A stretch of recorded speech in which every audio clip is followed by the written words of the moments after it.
Assalamualaikum warahmatullahi wabarakatuh. Perkenalkan, kami dari kelompok GLS SMP Muhammadiyah 8 Kota Bandung akan mendongengkan mengenai dongeng legenda Batu Menangis. Alkisah di sebuah bukit yang tinggi, namun jauh dari pemukiman, tinggallah seorang ibu dan putrinya yang bernama Darni. Suami dari ibu tersebut telah meninggal cukup lama. Jadi sang ibu harus tetap menafkahi dirinya sendiri dan putri kesayangannya juga. Namun sang ibu sudah cukup tua, cukup berumur, jadi dia harus tetap menafkahi dirinya sendiri dan anaknya juga. Dari pagi buta, dia sudah mulai berkebun, bercocok tanam, mencari kayu untuk bahan bakar, dan merawat putri kecilnya sendiri. Sampai putri kecilnya yang bernama Darni itu tumbuh. Saat tumbuh, dia menjadi putri yang sangat cantik. Kuningnya kuning langsat, terus rambutnya panjang. Yang penting cantik banget lah. Tapi dari semua itu butuh pengorbanan ibunya. Ibunya yang awalnya kulitnya putih, lama-lama menggelap. Karena dia harus bekerja siang dan malam di bawah teriknya matahari. Tubuhnya pun semakin mengurus, jadi dia juga tidak sempat untuk memedulikan dirinya sendiri. Namun, Darmi tumbuh besar dengan perasaan malas. Ia sering sombong di depan cerminnya sendiri. Dia sering mengagung-agungkan dirinya sendiri. Oh, aku cantik. Dan ibunya sih tidak apa-apa mengenai permasalahan tersebut. Tapi ibunya agak sedikit jengkel mengenai itu. Suatu hari, ibu lupa mengantar pesanan ke pasar. Ibu meminta tolong Darmi untuk memasak, tapi saat pulang, ternyata Darmi masih bersolek. Jangankan untuk memasak, kamarnya pun masih berantakan sama seperti saat itu ibu tinggalkan. Saat ditanya, Darmi malah geram karena ibu mengganggunya berdandan dan meninggalkannya kelaparan. Akhirnya, ibu juga yang membuat makanan, kemudian membereskan kamar Darmi. Akibat itu, Darmi makin keenakan. Untuk mengambil segelas air saja harus memanggil ibu. Tak pernah sekalipun Darmi mengerjakan pekerjaan rumah, apalagi berpanas-panasan di kebun sayur atau mengantar dagangan ke pasar di kaki bukit. Tapi saat menginginkan sesuatu, Darmi akan merengek hingga mendapatkan keinginannya. Jika ibu tidak punya uang, ia akan marah besar, mengatakan ia kesal dilahirkan di keluarga miskin. Hal ini membuat ibu sedih dan seringkali menguras uang tabungannya. Bagaimanapun, Darmi adalah satu-satunya cinta ibu, anaknya tersayang yang ia besarkan sendiri dari kecil. Hingga suatu hari, sisir semata wayang Darmi patah, membuatnya uring-uringan sepanjang hari. Ia mau mendapatkan sisir baru, harus lebih cantik dari sisir lamanya. Tapi ia tak percaya pada selera ibu. Lagian, kalau ikut ke pasar, ia bisa melihat banyak aksesori cantik dan mungkin mendapatkannya juga. Akhirnya, Darmi memutuskan untuk ikut ibu ke pasar yang memasak sayur menuruni bukit. Darmi yang tak mau kulitnya terkena sinar matahari, membawa daun besar sebagai payung. Sedangkan ibu mendorong gerobak sayur dengan tubuh rentannya. Satu dua orang melewati mereka sambil memberikan tatapan sinis. Di benak Darmi, itu karena orang melihat ibunya dengan penampilan bak pengemis, kurus dan lusuh. Darmi mengambil langkah cepat, meninggalkan ibu di belakang. Sehingga orang tak tahu bahwa wanita penarik gerobak itu adalah ibunya. Tapi tak disangka, Darmi bertemu dengan kawan di perjalanan. Mereka berbincang hingga sang ibu sampai. Ibu pun bertanya, siapa anak muda yang sedang berbincang dengan Darmi, berharap dikenalkan. Tapi Darmi malah memperkenalkan ibu sebagai pembantunya. Hati ibu pun terasa hancur mendengar perkataan anaknya. Ia tak kuasa menahan tangis dan tak mampu berkata-kata. Tahu ibunya diam dan menerima dipanggil sebagai pembantu, Darmi malah terus mengulang perkataannya setiap ada orang yang menyapa.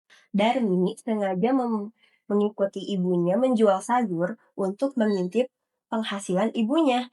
Kemudian Darmi meminta uang. Awalnya ibu hanya memberikan Darmi uang untuk membeli sisir, tapi Darmi malah memarahinya, bahkan di depan umum. Kemudian Ibunya pun sudah lelah akan perangai anaknya. Ibu pun pasrah dan memberikan semua penghasilannya di hari itu. Entah bagaimana esok ia bisa membeli bibit dan beras. Dan girang, ia langsung membeli semua hal yang menarik yang terlihat olehnya. Tapi ibu menghampirinya untuk mencoba untuk mengakrabkan dirinya dan memujinya, tapi Dani malah melengos. Pasrah dengan Dani yang seperti itu, akhirnya ibu mencoba hingga akhirnya tak tahan lagi. Akhirnya ibu membiarkan Darmi menghabiskan uang itu sampai akhirnya ia puas. Kecantikan Darmi membuat banyak disapa pemuda di pasar. Bahkan sampai ada yang ingin mengantarnya pulang. Bagaimana lagi, pasti ibunya khawatir akan keadaannya anaknya. Akhirnya ibu memutuskan Darmi untuk mengikutinya dari belakang untuk menjaganya karena Darmi sedang asik mengobrol dengan komplotan pemuda yang katanya ingin mengantarnya pulang. Makin lama pemuda-pemuda makin mendekat ke putri itu, sehingga ibu harus memperingati Darmi dengan memanggilnya. Sontak para pemuda ikut menengok, lalu bertanya pada Darmi, memastikan apa yang memanggil itu adalah ibunya. Kali ini Darmi tertawa, mengatakan bagaimana mungkin wanita itu seperti gembel itu adalah ibunya. Darmi bilang seperti itu. Ibunya adalah pekerja keras yang cantik, pekerja rendah di kediamannya. Maka para pemuda ikut tertawa, menyadari betapa konyolnya pertanyaan tadi. Cukup sudah, ibu tak kuat lagi. Ia melepas gerobak yang ia pegang, lalu bersimpuh ke tanah. Sakit hatinya, ibu pun menangis. Ia keluarkan semua tangis yang selama ini tertahan, seraya meminta pertolongan kepada Tuhan. Meminta untuk mengakhiri hati yang lelah, dan doanya yang sia-sia meminta kebahagiaan untuk si anak durhaka itu. Akhirnya langit berubah menjadi gelap. Angin berhembus kencang. Ternyata Tuhan mendengar doa ibu.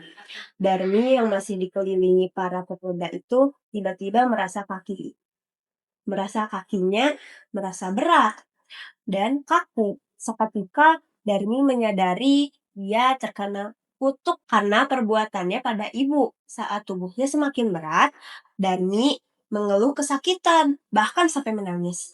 Sakit beratnya tubuh Darmi tertarik ke tanah. Kini ia menangis makin kencang. Kakinya berubah menjadi batu. Lanjut ke pinggulnya. Dan makin ketakutan, ia memanggil ibunya, meminta maaf dan berjanji untuk tidak mengulanginya. Tapi ibu hanya bisa melongo dan menghampiri putrinya yang separuh menjadi batu.